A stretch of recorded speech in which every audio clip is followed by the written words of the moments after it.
Monsters who've scarred the world are finally caught on camera. These rare clips expose killers and criminals locked in America's toughest cells. Their crimes chill the blood, and even inmates fear their names. From escape artists to brutal murderers, this countdown reveals 10 of the most feared men. Number 1 will leave you shaken.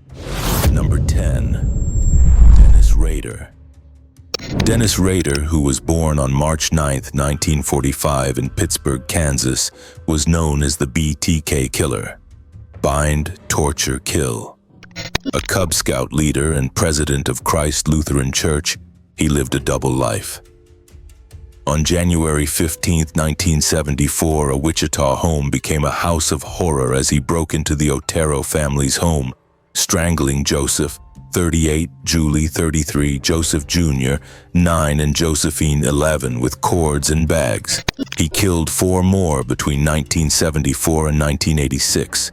Catherine Bright, 21, Shirley Vian, 24, Nancy Fox, 25, and Maureen Hedge, 53. His final victims, Vicki Wegerle, 28, in 1986, and Dolores Davis, 62, in 1991, brought his confirmed murders to 10. Rader stalked victims, cut phone lines, and left taunting letters to police, including one in 1978 claiming 7 killings. His need for attention led to his downfall. In 2004, he sent a floppy disk to KSAS-TV, which police traced to his church. Arrested February 25, 2005, he confessed during a 30-hour interrogation. On August 18, 2005, he received 10 consecutive life sentences, 1 for each murder, with no parole for 175 years. You can't get out your DNA unless you've had a total blood transfer and lost every organ. It's there. Exclusive 2005 interrogation footage, aired for the first time, shows Rader, then 60, calmly detailing his crimes, his glasses glinting as he describes binding victims. Now 80, he's at El Dorado Correctional Facility in a 7x10 cell for 23 hours daily. His letters to the media boasted of 55 projects, hinting at more victims. Wichita lost 1,000 residents from fear during his spree, police records show. But hold on. The next story takes terror to another level. 9. John Wayne Gacy. In 1978, a foul smell lingered in a quiet Chicago suburb. John Wayne Gacy, born March 17, 1942, seemed like a friendly businessman who dressed as Pogo the Clown for kids' parties. But beneath that grin was a monster. From 1972 to 1978, he lured 33 young men and boys to his Norwood Park home, promising jobs or money. Instead, he raped, tortured, and strangled them. 26 bodies were found buried in his crawl space, 3 more on his property, and 4 dumped in the Des Plaines River. His first known victim, Timothy McCoy, 16, was killed in January 1972. Gacy's double life unraveled when 15-year-old Robert Piest vanished in December 1978 after meeting Gacy for a job discussion. Police searched his home, finding handcuffs, a trapdoor to the crawl space, and that sickening stench. Arrested on December 21, 1978, Gacy confessed, detailing his 6-year killing spree. He claimed multiple personalities, but prosecutors called him a calculated predator. Okay. I had a rosary, which I carried in my pocket. I've always carried a rosary. It was my communion rosary. They said, well, what kind of a knot do you use? I said, what do you mean knot? When I tie things up? In 1980, a Cook County jury convicted him of 33 murders, handing down a death sentence.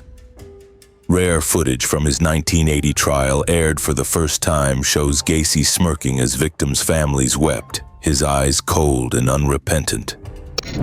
Executed by lethal injection on May 10, 1994, at Stateville Correctional Center. He left behind shattered families in a community gripped by fear. His house was demolished in 1979, but the scars remain. What's the creepiest thing you've heard about a killer? Drop it in the comments. The next name brings a different kind of chaos, one that shook prison walls. Number 8. Charles Bronson. In 1974, a 22-year-old named Michael Peterson walked into a post office with a sawed-off shotgun and walked out with $26,018. That robbery landed him 7 years in prison, but it was just the start. Now known as Charles Bronson, after the Hollywood actor, he became Britain's most violent prisoner. Over 50 years, mostly in solitary confinement at HMP Woodhill, he took 11 hostages in 9 sieges, including a prison librarian in 1994 and an art teacher in 1999, whom he held for 44 hours. He once greased his body with Lurpak butter to fight guards. Bronson's attacks on inmates and staff, like strangling a governor at Wormwood Scrubs in 1986, piled years onto his sentence.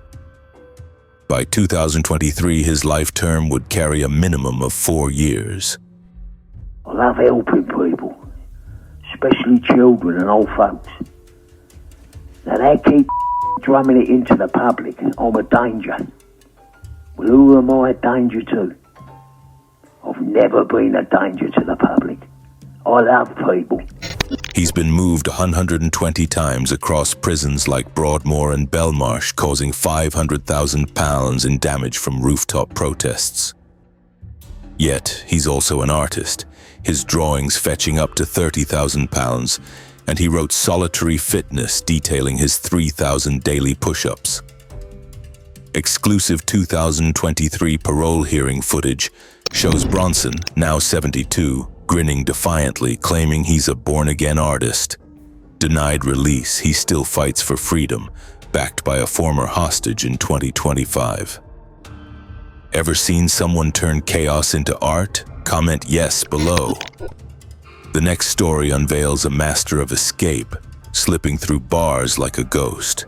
Number 7. Richard Lee McNair. On April 5, 2006, a pallet of mailbags left a Louisiana prison, hiding a dangerous secret. Richard Lee McNair, born December 19, 1958, in Altus, Oklahoma, was inside, having crafted an escape pod with a breathing tube. A former Air Force sergeant, McNair turned criminal in 1987, botching a burglary at a Minot, North Dakota grain elevator. He shot 2 men, killing Jerry Thies, 37, and wounding another. Arrested in February 1988, he faced 2 life sentences for murder and attempted murder, plus 30 years for burglary. But McNair wouldn't stay caged.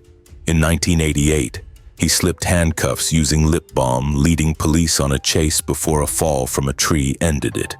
In October 1992, he crawled through a ventilation duct at North Dakota State Penitentiary, staying free for 10 months until caught in Nebraska in July 1993.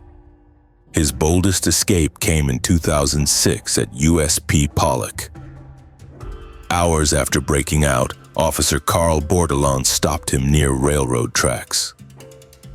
Dashcam footage, never seen before, captures McNair, calm as ever, giving fake names like Robert Jones, then Jimmy Jones, claiming he was jogging. The low-quality photo police didn't match, so Bordelon let him go. McNair fled to Canada, evading capture for 18 months until October 25, 2007, when a rookie officer in Campbellton, New Brunswick, spotted his stolen van. Now 66, he's locked in ADX Florence, a supermax where inmates get 23 hours of daily isolation. Ever outsmarted a tough spot? Comment yes below. The next tale dives into a spree of chaos that shook a city to its core. Number 6. Nico Allen Jenkins. On August 11, 2013, a patrol officer found 2 bodies in a Ford pickup at Spring Lake Park, Omaha. Nico Allen Jenkins, born September 16, 1986, in Colorado, had just begun a 10-day killing spree. At 15, he was jailed for carjacking, serving 10.5 years of an 18-year sentence. Released on July 30th, 2013, he killed Juan Uribe Pena, 26, and Jorge C. Cajiga Ruiz, 29, shooting each in the head after luring them with a promise of meeting women. On August 19th, he and his sister Erica murdered Curtis Bradford, 22, a former prison acquaintance, with a revolver and shotgun to the head. 2 days later, Jenkins shot Andrea Kruger, 33, a mother of 3 with a 12-gauge shotgun, leaving her body on a road. Arrested August 30th, 2013 for unrelated terroristic threats, CCTV linked him to the murders. In an 8-hour interrogation, Jenkins confessed, claiming the Egyptian serpent god Apophis ordered the killings. He represented himself at trial, howling and speaking in tongues. On April 16, 2014, Judge Peter Batayan found him guilty of 4 murders. In May 2017, a 3-judge panel sentenced him to death, plus 450 years for weapons charges.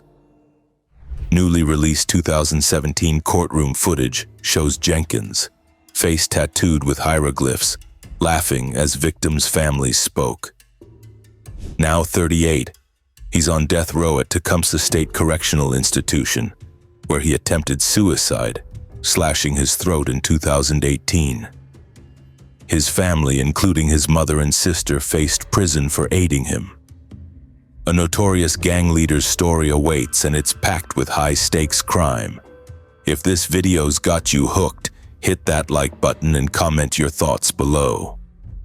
Also, the next 5 names reveal deeper horror, where cruelty meets cold calculation. Don't look away, as number 3 rewrote history. Number 5. Alvin Francis Karpis. In 1933, a Minnesota brewer vanished from his office parking lot. Alvin Francis Karpis, born August 10, 1907, in Montreal, Canada, was the mastermind. Raised in Topeka, Kansas, he ran with bootleggers and thieves by age 10.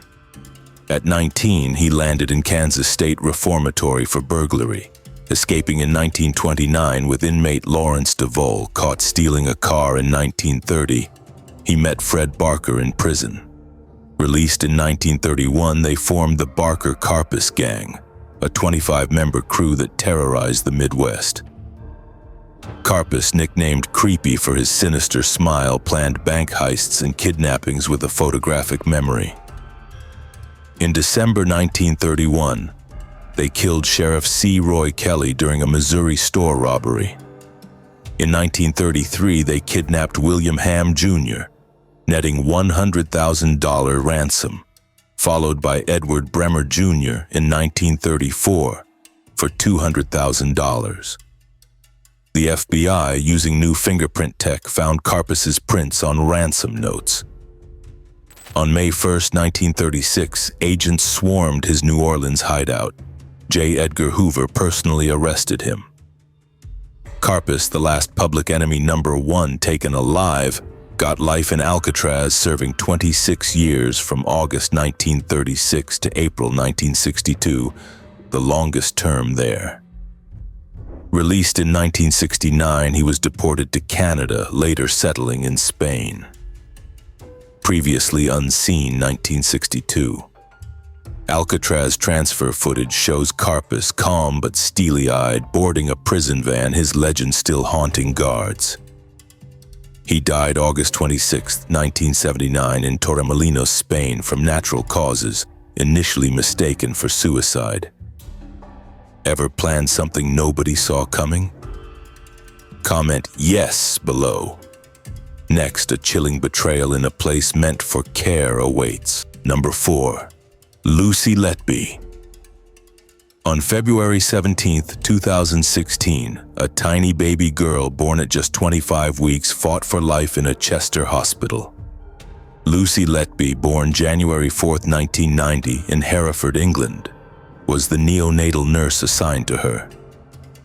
Starting at Countess of Chester Hospital in 2012, Letby seemed dedicated, often working overtime, but between June 20 and June 2013, babies died or collapsed under her care. She was convicted of murdering 7 infants, 5 boys, 2 girls, and attempting to murder 7 others, using air injections, insulin poisoning, or dislodging breathing tubes. For baby K, a doctor caught Letby standing idle as the baby's oxygen levels crashed. Her breathing tube dislodged 3 times that night. Arrested in July 2018, Letby faced trial at Manchester Crown Court from October 2022. On August 18, 2023, she received 14 whole life sentences, plus a 15th in July 2024 for baby K's attempted murder. Exclusive 2023 trial footage shows Letby, now 35, staring blankly as parents sobbed, her calm demeanor chilling. Handwritten notes found in her home read, "I am evil, I did this," though she claimed innocence, saying they reflected distress, not guilt. Police recovered 257 confidential medical handover sheets she kept, and she searched victims' families on social media, even sending a sympathy card. The hospital's neonatal unit had a 7% mortality spike in 2015, far above the national average. Now at HMP Bronzefield, Letby's case fuels debate, with some experts questioning the medical evidence. Ever trusted someone who betrayed you? Comment yes below. A prison titan's brutal story is up next, and it's a descent into chaos. Number 3. Thomas Edward Silverstein. In October 1983, a prison guard's keys jangled in Marion's high-security wing. Thomas Edward Silverstein, born February 4, 1952 in Long Beach, California, was about to make history. Raised in a middle-class home, he was bullied as a kid, his mother Virginia teaching him to fight back or face her wrath. At 19, he landed in San Quentin for armed robbery, serving 4 years. By 1977, he was back inside Leavenworth for bank heists, with his brother and cousin getting 15 years. There, he joined the Aryan Brotherhood, a violent prison gang. In 1980, he killed inmate Danny Atwell, 24, over a drug dispute, earning a life sentence. Transferred to USP Marion, he stabbed inmate Robert Chappelle in 1981 and Raymond Cadillac Smith in 1982, both gang rivals. His worst act came on October 22, 1983, when he stabbed guard Merle Klutz 29 times with a shank, the first federal officer killed in a U.S. prison. Silverstein claimed Klutz harassed him. Others saw it as cold vengeance. He got another life sentence and spent 36 years in solitary, 23 hours a day in a 6x8 cell, first at Marion, then Atlanta, Leavenworth, and ADX Florence. Exclusive 1983 footage from Marion, recently uncovered, shows Silverstein shackled and towering, glaring at guards, earning his Titan nickname. He died May 11, 2019, from heart surgery complications at 67, after 15,168 days in isolation, a U.S. record. His violence shaped modern supermax prisons. Ever faced someone who scared everyone? Comment yes below. Next, a nurse's betrayal will chill you to the bone. Number 2. Charles Edmund Cullen. In 2003, a patient at Somerset Medical Center in New Jersey slipped into a coma. Charles Edmund Cullen, born February 22, 1960 in West Orange, was the nurse on duty. Starting as a nurse in 1987 at St. Barnabas Medical Center, he worked across 9 hospitals over 16 years. But behind his quiet demeanor, Cullen was killing. He confessed to 40 murders, with 29 confirmed using lethal injections of insulin, digoxin, or epinephrine. His victims, often elderly or critically ill, died between 1988 and 2003. At St. Luke's Hospital, he killed 5 patients in 1996 alone. Suspicious colleagues reported odd patient deaths, but hospitals moved him on, fearing lawsuits. In October 2003, a patient's abnormal blood work at Somerset triggered an investigation. Cullen was fired, and on December 12, 2003, police arrested him for 1 murder and 1 attempted murder. During a 7-hour interrogation, he admitted to killing up to 40, targeting those he thought were suffering. On March 2, 2006, he pleaded guilty to 13 murders and 2 attempted murders, receiving 11 consecutive life sentences with no parole until age 443. Never-before-seen 2006 courtroom footage shows Cullen, then 46, taunting the judge, repeating, "Your Honor, you need to step down," 20 times, his voice flat and remorseless. Now 65, he's at New Jersey State Prison in Trenton. His spree exposed hospital oversight failures, leading to new patient safety laws. The final name will shake you. A killer who hid in plain sight awaits. Number 1. Rodney Alcala. A camera flashes, capturing a smile that hides a killer's dark heart. Rodney Alcala, born August 23, 1943 in San Antonio, Texas, was a charmer who lured women to their deaths. At 17, he joined the Army but was discharged in 1964 after a nervous breakdown and sexual misconduct allegations. By 1968, he was studying fine arts at UCLA, but his real work was far sinister. Alcala posed as a photographer, convincing women to pose for his lens. In 1971, he raped and strangled Cornelia Crilly, 23, in New York. In 1977, he killed Ellen Hover, 23, in the same city. Between 1977 and 1979, he murdered 5 women in California, including 12-year-old Robin Samso. Prosecutors say he toyed with victims, strangling them unconscious, reviving them, then killing them. Authorities estimate he may have killed up to 130, though only 8 murders are confirmed.